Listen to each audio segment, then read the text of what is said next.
আপনারা শুনতে পারলেন যে মমিন মিয়া আমাদের শীতলকুচির লালবাজারে বাসিন্দা। এই ছেলেটি তার 3টে বাচ্চা, তাদেরকে নিয়ে, বোনকে নিয়ে, ভাইকে নিয়ে সে দিল্লিতে গত 4 বছর থেকে কাজ করে। মাঝে কিছুদিন বাড়িতে এসেছিল এবং 1 মাস আগেই ও আবার ফিরে গিয়ে গাজিয়াবাদে কাজে জয়েন করেছে।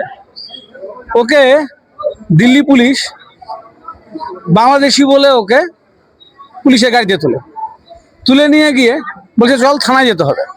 ও থানার উদ্দেশ্যে রওনা হয়। যখন থানা ক্রস করে যাচ্ছে ও বলছে সাহেব থানা তো এখানে, আপনি কোথায় নিয়ে যাচ্ছেন? বলছে তোকে বড় থানায় নিয়ে যাবো। নিয়ে গিয়ে তো রাস্তায় কথা বলতে বলতে ও বলেছে আমরা বাংলা কথা বললে কি বাংলাদেশি।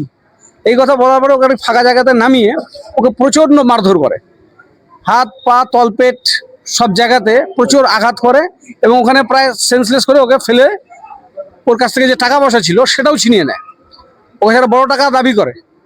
তারপর ওর কাছে 1000-10 টাকা ছিল, সেটাও কেউ নিয়ে নেয়। নেওয়ার পরে এই ছেলেটিকে ওখানে ছেড়ে দেয়।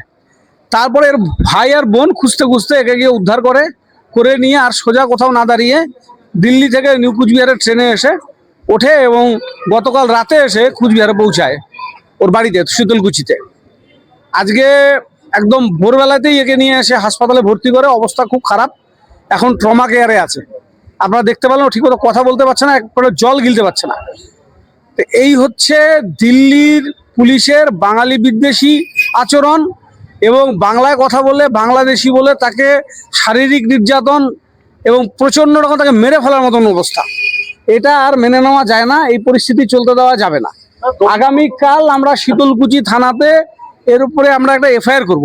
দিল্লি পুলিশের যে সমস্ত অফিসাররা ওখানে এই ঘটনাটার মধ্যে যুক্ত আছে তাদের আমরা খোঁজ খবর কিছুটা নেওয়ার চেষ্টা করছি।